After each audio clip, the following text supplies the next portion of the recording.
roof, which and in Afghanistan, I remember we used to go on the roof and do all kinds of things. We would sleep there, we drive fruits and fly kites and so on. So I'm not saying this is what you should do, but you should consider the planes.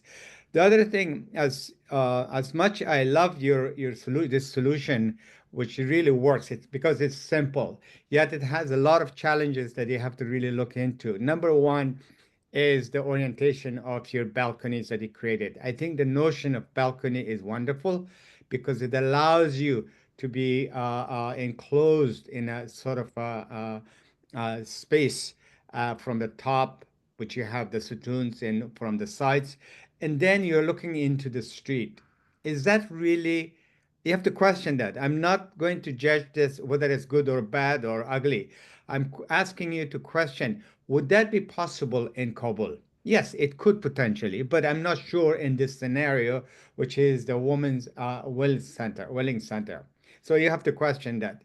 The other thing is this other balcony that you have circling it right now. Basically, you're looking into your neighbors from the balcony. How would you feel that? And I like the idea of balcony, but you have to really now start questioning, is that really appropriate physically and visually and culturally? The same thing with the windows that you have provided. Again, I'm not saying that you should do it or not do it. You have to question it. Now, the issue of roof also comes because your site is so limited by this 1 foot setback and your neighbors next to it.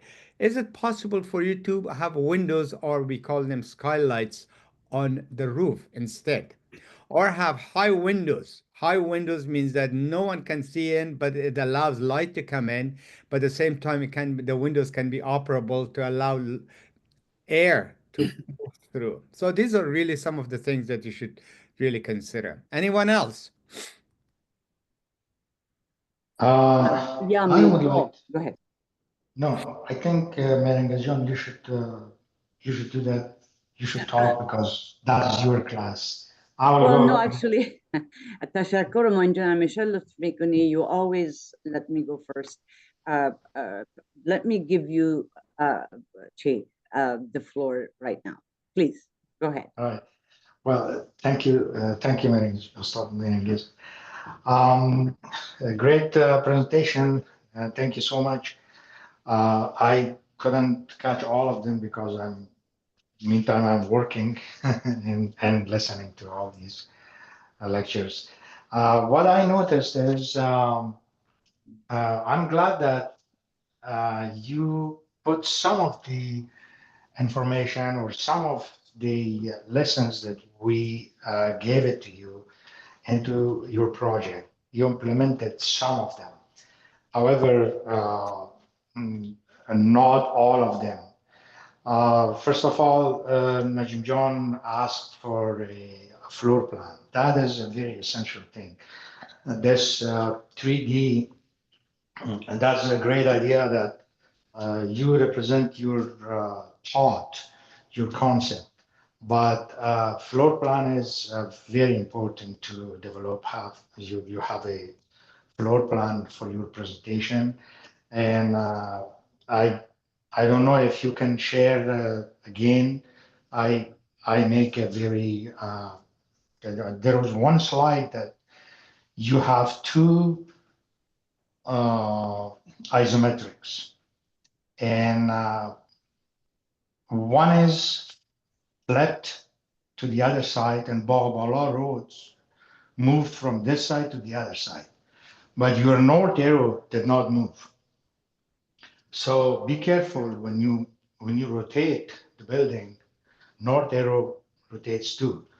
Actually, you do not need to show north arrow in 3D modeling or an isometric.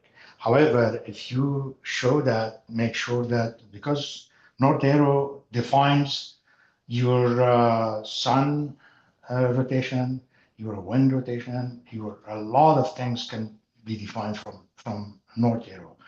So that north arrow is a very important element of any plan, architecture, civil, any plan.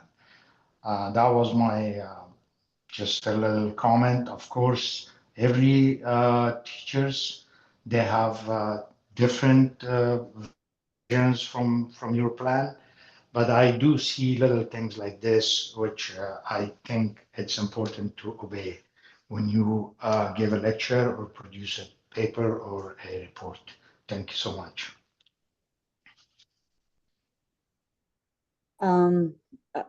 awal میخواستم براتون بگویم که